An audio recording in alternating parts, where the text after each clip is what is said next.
you heard the conspiracy about McDonald's, about their ice cream? What about it?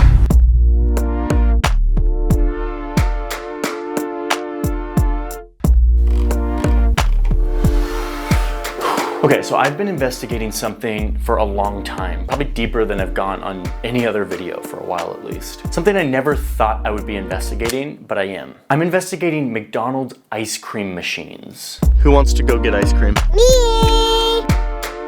May I take your order? Can I get an ice cream cone? We don't have ice cream right now. Not today. Not today. Maybe tomorrow or something. Or next week, I don't know. Does that happen a lot, like that the machine's down? Yeah, in this one, yeah. Okay. For a few years now, people have taken notice that the ice cream machines at McDonald's always seem to be down. The ice cream machine part is not working.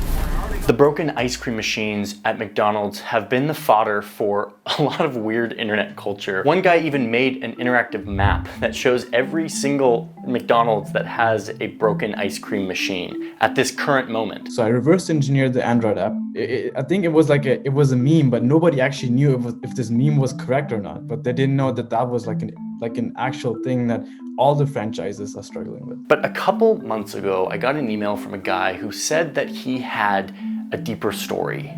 He said that there are important questions that no one is asking, and he promised me answers to those questions and data and evidence to back it up. He even said that there's potentially something nefarious going on here. I was like, okay, cool, another conspiracy theory about these McDonald's ice cream makers. So I asked my producer Jack to get on the phone with this guy and hear him out.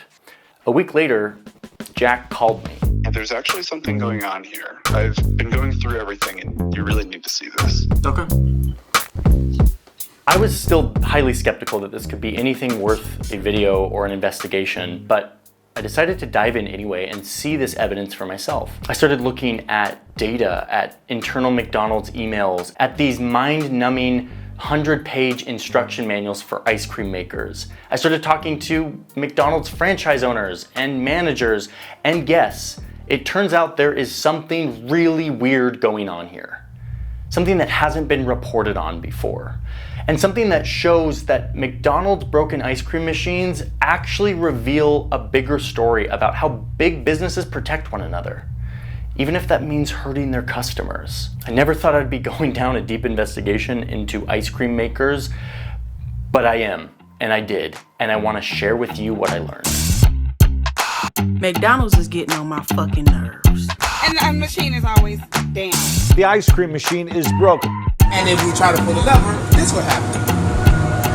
Sorry, the ice cream machine is broken.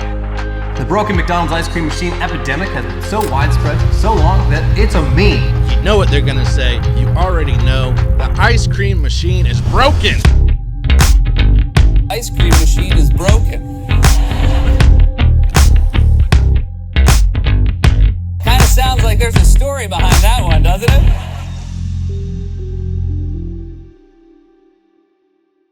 In this very moment, if you look at McBroken, around 13% of ice cream makers in the United States are not working. That's any red dot on this map. What a brilliant little tool Rashik made. I mean, this is just so good. So Jack, why are the ice cream machines always broken? So once the internet started to notice this, the Wall Street Journal and Business Insider and a bunch of other outlets started to report on it. And the conclusion that they came to was that these machines aren't actually broken. They're just going through a really long and really complicated cleaning cycle that lasts 4 hours at a time. And when that happens, the employees tell you it's broken because it's just easier. But don't take my word for it. So when you go there and they tell you it's broken, there's a high chance it's not broken, it's just shut up for maintenance. Okay, so human error and this long cleaning cycle, that was the conclusion that like everyone came to, and everyone seemed to be satisfied with that. I mean, I would be satisfied with that. It's a pretty tight conclusion. But hold on a second. Wait a minute. Do you guys have Frosties? Yeah.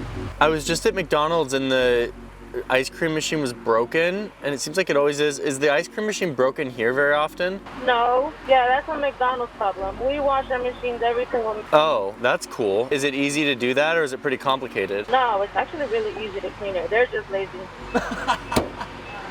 It's the honest truth. It's the honest truth. So, Wendy's doesn't have this problem.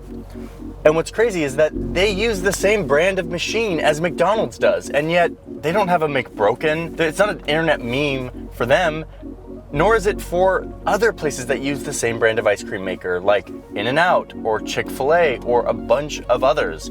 So why is it only McDonald's that has a problem with the broken ice cream maker? That's only McDonald's thing. We don't have that issue. You don't have that issue. If you want a real answer on this, you need to talk to the people who suffer the most when these machines broken, which actually isn't McDonald's corporate. It's the people who own these individual restaurants or franchises. These are the people who pay the price in lost revenue when the machine is broken. So I talked to them. I talked to managers who actually deal with broken machines. And I also went deep in this 111-page owner's manual, which is not a read I recommend, but I will summarize what it says. What I've found is as mind-boggling as it is infuriating. To understand this, you have to understand how these ice cream machines work and why they break. So I ask you to bear with me as we learn how an ice cream machine at McDonald's works and why they always break. Once you understand that, you will understand who is getting rich every time one of these things breaks and why they have an incentive to keep them broken. And I was like, okay, I'm gonna guess it's gonna be around like 5%. And it came back to like 13%, which is insane. One question that needs to be asked is, should you be building ice cream machines if after 17 years, you still can't get the software right? No. Yeah, that's a McDonald's problem. Okay, really quick, I just want to talk about life insurance. Something we don't really want to talk about very often, but we should probably talk about it. In fact, for the past year and a half, I've been trying to get life insurance and I haven't been getting it because I've been like, how do I even get life insurance and what even is life insurance and all of that? The sponsor of today's video answers that question.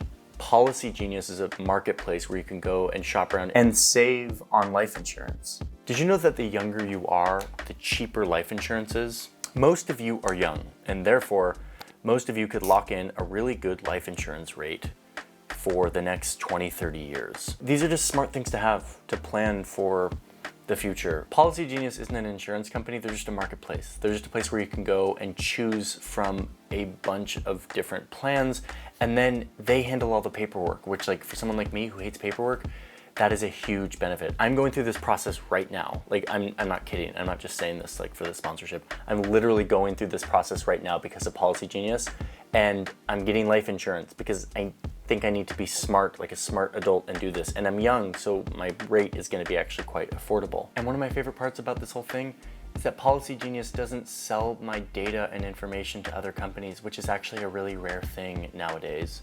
So thank you, Policy Genius, for that. So go to policygenius.com/Johnny Harris to shop the marketplace and start saving money today. You could save $1,300 or more per year by using Policy Genius to compare life insurance policies. You could save 50% or more on life insurance by comparing quotes with Policy Genius. I love when old legacy industries get updated to new modern companies that are more seamless and smarter and that are on the internet, and that's what Policy Genius is. So go check it out, get life insurance. That's what I'm doing right now. Let's get back to McDonald's ice cream makers. If somebody said, I have a product that 10% or 12% of the time it's not functioning, from an industry standard standpoint, what does it look like? That's not good at all. Being down for 10% all the time, that's like, no, you can't do that. So let's look at the machine in question here. It's this guy, the C602. It's made by a company called Taylor. This machine is made specifically for McDonald's. Taylor is like an OG partner of McDonald's. They've been doing business together since the very beginning of McDonald's. They're both based like a few miles away from each other in Illinois. They are old business partners going back decades. But like I said, Taylor makes ice cream machines for a bunch of other fast food restaurants like Wendy and Chick-fil-A, and those machines aren't broken all the time. So it's something very specific to McDonald's and Taylor that explains the ice cream machine issue. If you want to start a McDonald's franchise, you sign an agreement with McDonald's corporate that says, I'm going to open a restaurant and I'll make sure that everything is standardized. It's a part of this agreement that says you have to use this kind of French fry and you have to use one of 2 different companies for your fryer and your grill or whatever. When this new ice cream machine came out in 2003, McDonald's had it in their agreement with all their franchises, which is like 16,000 in the United States, that they had to use this machine. No other machine. They could not use any other machine on the planet. They had to use the C602 made by McDonald's and Taylor. It was in their agreement. Usually franchisees can pick between multiple different companies for the gear in their store. Not in this case. You had to use the C602. So let's dive into this machine. Ice cream is dairy, and dairy needs to be kept at a certain temperature to stay safe. The machine itself has all these pipes that have dairy going through it all the time. So what they do once per day is they heat up the whole machine, including the ice cream mixture, to like 151 degrees Fahrenheit. They leave it at that temperature for a while it kills off all the bacteria, and then it comes back down to a freezing temperature where it turns into ice cream. That process takes about 4 hours, and this is the thing that you hear about all the time as the explanation for why the machine is always down.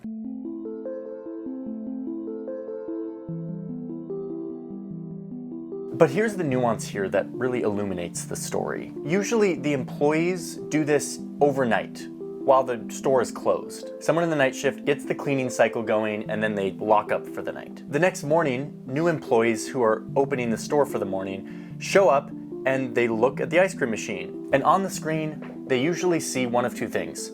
Heat cycle was successful, the ice cream machine is ready to use, or heat cycle failed. They don't know exactly why the heat cycle failed overnight. They're looking at this interface that looks like it's from like 1983, and all they see is something like heat mode failure or some other obscure code that doesn't really tell you what happened. The machine is completely locked out until you successfully run one of these heat cycles. You have to run the heat cycle. Even if the heat cycle missed one of these benchmarks by like 1 degree, it's still just gonna tell you the thing failed. Doesn't tell you why or by how much. So the employee tells their manager. The manager has no idea why the heat cycle failed, and so they just tell their employee to like run it again. Luckily it's the morning, so people aren't getting ice cream yet, but like run the heat cycle again. So employee runs the heat cycle again, and it fails again, probably for the same reason it failed in the first place, which nobody knows at this point. P.S. As a C602 ice cream machine insider, the reason why it failed probably is because the hopper's a little bit too full of the ice cream mix and it takes a while for it to heat up and cool down that mass of matter. So just fill it a little bit less next time. That's one of many reasons why it might fail. Anyway, nobody knows this because they're just sitting there trying to serve customers. I worked in fast food in high school. It's a chaotic world. You're just trying to make people happy. Meanwhile, the person's trying to like run the heat cycle, it fails again. So the heat cycle fails again. Manager's pissed, you have angry people asking for ice cream, and everyone's just saying like, yeah, the ice cream machine's down, sorry, we can't do anything about it. So finally, the manager calls the franchise owner, the owner of the business, and says, what do we do? And the franchise owner says, we need to get ice cream sales going. This is not okay, we're losing money. Just call the guy. Just call the guy. That's verbatim what one of the franchise owners told me. He said, when things are crazy, I just tell them to just call the guy. Now we're getting to the heart of this. The guy, in this case, means one guy or woman, which is an authorized service technician from Taylor, the company who makes the machine. Remember this? The ice cream machine isn't working right now.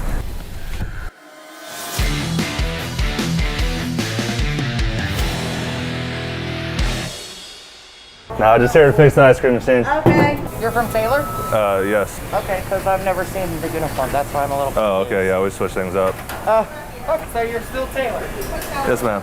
Okay. Turns out that Taylor is the only company that is authorized to repair and maintain these machines. It's in their contract. If you call anyone else but Taylor, first off, they wouldn't know how to use it because it's such a strange, esoteric machine, but also you would void your contract, your warranty. So you call the service technician, he or she comes to fix the machine. We got our hands on some actual invoices that show how much these Taylor repair people cost. It's different in every market and for every scenario, but somewhere to the tune of $144 for the first 30 minutes, and then up to hundreds of dollars for each additional 15 minutes thereafter.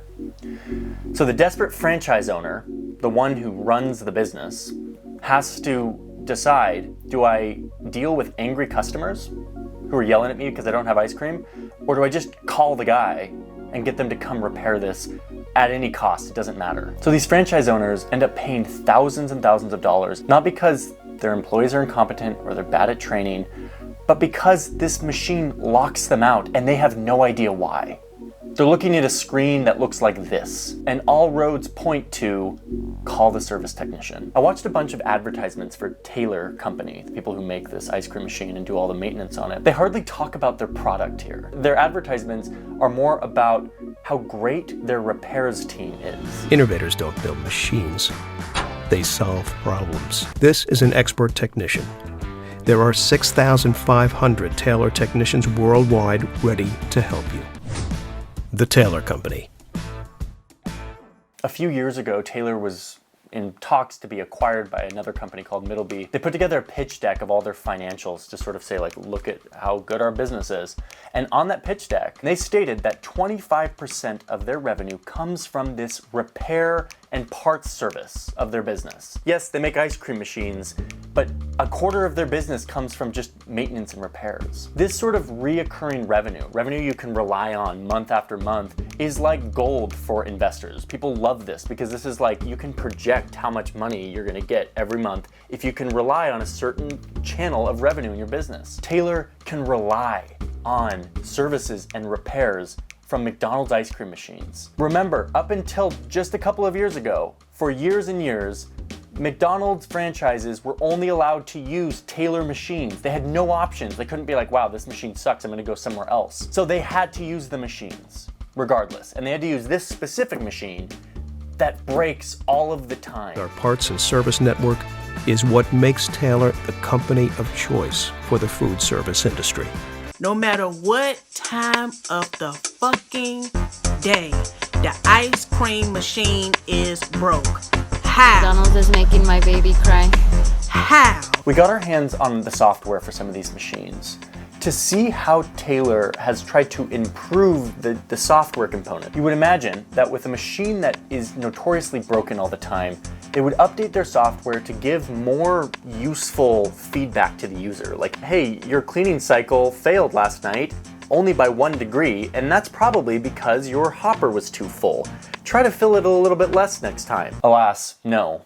Since 2003, when this thing came out, there have been quite a few software updates. But instead of improving usability of the software has actually introduced just new sets of cryptic error codes that don't help anyone solve any problems. I have spent hours in this instruction manual going through all of the error codes and what they mean. I feel like maybe, just maybe, after reading this multiple times and like being in the weeds, I could operate one of these machines and maybe understand what's going on when things fail. But it is clear to me that this machine is not set up for the user to have success in diagnosing and fixing the problem. One person I was talking to was like, they had just opened a store and it was a brand new store, brand new machine, and they're like, yeah, in the first few months we called the guy like 4 or 5 times. I am blown away that a product like this, with software this cryptic and horrible, can exist in 2021. The menus are horribly complicated, the error codes are not helpful, the buttons don't have words on them, instead they're just like a bunch of symbols. Like, it's like, press the flavor button, press the ice cream button to get to here, like to access this menu, press these 2 buttons at the same time. It's like, how could you ever expect somebody, especially like an entry-level employee who's been on the job for like a few days, to understand any of this? It is a product that is set up to fail and that has no incentive to improve. Because what this means for Taylor is simply more services and repairs for their pocket. 25% of their entire business is based on this. And then there's the secret menu.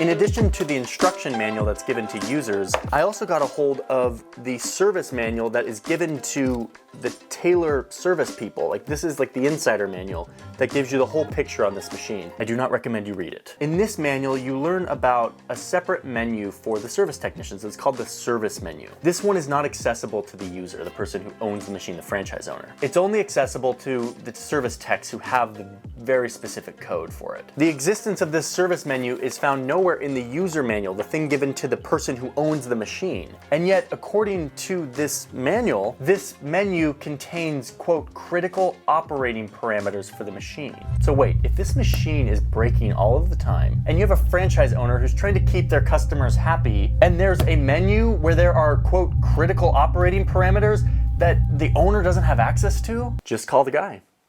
Just call the guy. The machine is not meant to give the user a clear picture on why it's breaking. A few weeks ago, a Taylor service technician realized that he was required to install this new software update on all McDonald's machines. He noticed that the update had a bunch of weird new error codes that made the machine worse and less functional. So he posted a video about it, asking for help from other service technicians. Shortly after he posted the video disappeared. When asked what happened, he responded with, quote, "The system defeated me." He was clearly told to take the video down. Somebody doesn't want this sort of thing on the internet. Now listen, this isn't some conspiracy. There's all sorts of weird conspiracies around the ice cream machines. This isn't one of those. This is actually very rational human and business behavior. When one has a monopoly over ice cream makers, and they've created a particularly shitty product that breaks all the time and gives users no clear feedback as to why it's broken, this company has no incentive to improve. In an open market, the incentive to make your product better comes from competition and comes from basically ramifications. You'll be driven out of business if you don't make a good product. In this case, that's not the dynamic. And in fact, having a bad product is incentivized because it means more money in services and repairs for this business. And the reason why McDonald's corporate is okay with that is because the cost isn't borne by them. It's borne by local franchise owners who have to pay for services and repairs. Taylor has the capacity to make and improve ice cream makers. They do that all the time at Wendy's and Chick-fil-A and In-N-Out. And yet the machine made for their OG exclusive partner McDonald's doesn't receive the same improvement and refinement. Instead, it receives a bunch of new error codes and terrible user experience, which always leads to call the guy. One franchise owner I talked to said, all roads lead to call the technician. Like this product is designed to get you to call the technician. At this moment, as I'm talking to you, 15% of all ice cream machines in the US are down. The standard for most industrial products is that you have less than a 1% failure rate for your product. In fact, the real target for mass industrial products is 99.99966% of the time your product is working. That means 3.14 errors for every 1 million opportunities. What you're seeing here with 15% is a dismal failure, and it is the product of no pressure or no incentive to improve, and in fact, a perverse incentive to keep it shitty. The last chapter of this story is the one that is still developing today, and it has to do with the email I got a few months ago from somebody who's deep in the middle of this. I'm gonna lay out some facts here. I'm gonna let the news play out over coming weeks and months to see how this happens, but here's what's going on. The guy who reached out to me originally was someone named Jeremy. He's a tech entrepreneur. He invented a product that could basically fix this problem of like terrible feedback to the user of these ice cream machines. It's this device that you plug into your ice cream maker and it connects with your phone and it gives you solid reporting on all the things happening in your ice cream machine, something that this does not do. And it identifies like actionable things that you can do to train your employees to make sure that that problem doesn't happen again. Basically, it avoids this happening in the first place and avoids you needing to call the guy all the time. As soon as Jeremy launched this product, it was a smashing hit with franchise owners. They started selling hundreds of these things to franchises all across the country. People magazine reports the chain has partnered with Kitch, a company that created technology to help employees manage the machines and reduce downtime. Franchise owners I talked to said that instead of getting these vague error codes, now they actually get like solid reporting on what is happening inside this machine, and they can like train their employees to help avoid this. Now, let me just caveat for a second. Jeremy and his company Kitch obviously have a big financial stake in this story. I'm aware that he reached out to me and gave me some of this data, and that there's a big conflict of interest in terms of like neutral journalism and my informant being somebody who stands to gain a lot of money if this story comes to light. And that's why this story has taken me literally months to report. I've had to go through and independently report and verify every single thing that Jeremy has told me. Hence this. So yes, while there is a major stake for Jeremy and Kitch for this story and for exactly what I'm saying here.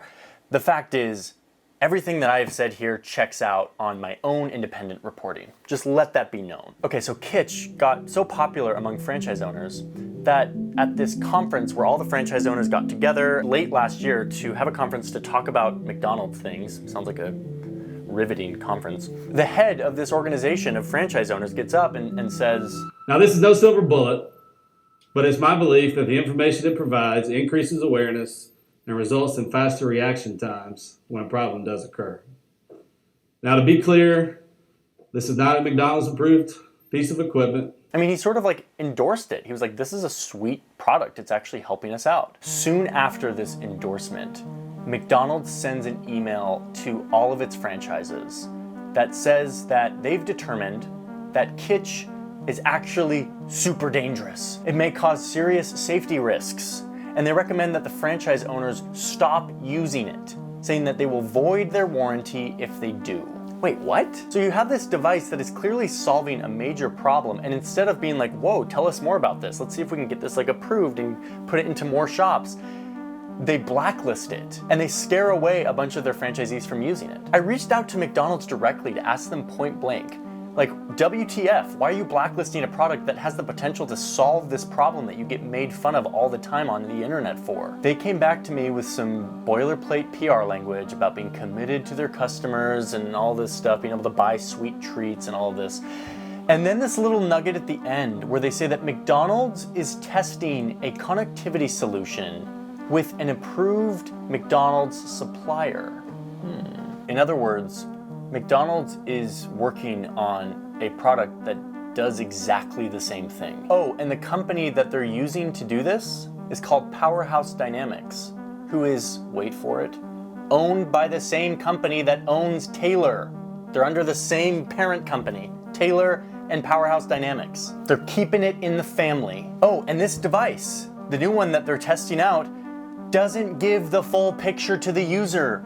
It continues to block them out of certain aspects of the machine that could be useful in diagnosing why the machine is always broken. The theme here is the same. It has been the whole time. Two old companies that have been working together for a long time, looking out for each other and keeping control over data so that they can save their own necks from being disrupted by new tech. That is like a story like that is as old as time, and it is happening right here in a potentially collusionary way. Again, is this a deep conspiracy? Is there like secret backdoor deals going on? No, this is actually horribly predictable. What this is old companies who are afraid of being disrupted by smarter, better products, doing whatever they can to hold on to their share of the market. This new connectivity product that McDonald's mentioned to me basically does the same thing as Kitsch, but this new device doesn't actually give the full picture. It still blocks the user out of those things that have been behind the technician's secret menu,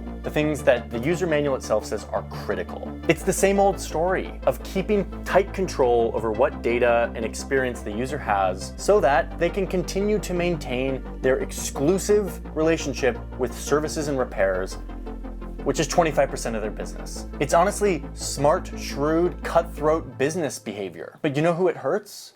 It hurts the franchisees, and it hurts all of us who want to go buy McFlurries. This is anti-competitive behavior, trying to squash new products in the name of retaining control. So there's a lot of nuance here that I've sort of blasted through very quickly. But the upshot is that McDonald's ice cream makers are broken more than everyone else's ice cream makers, even though they're made by the same company, because the company that makes them has no incentive to improve, and in fact has an incentive to keep them bad. Over the years, they've done a terrible job improving their software, and they've kept employees, managers, and franchisees in the dark of what's actually going on with their ice cream maker, preventing them from actually being able to fix it themselves. And when finally someone comes with a product that could actually fix it, they squash it in the name of their own product that does sort of a worse version of what that new product was going to do. Kitsch is suing McDonald's for a bunch of stuff. You can go read into the lawsuit if you'd like. And certainly in coming months, we will learn the details of exactly how this is all going down. But for now, next time you're at McDonald's and they don't have ice cream, just know that it's not because of lazy employees. It's not because of lack of training. It's because there's an old relationship between 2 old companies that don't want things to change.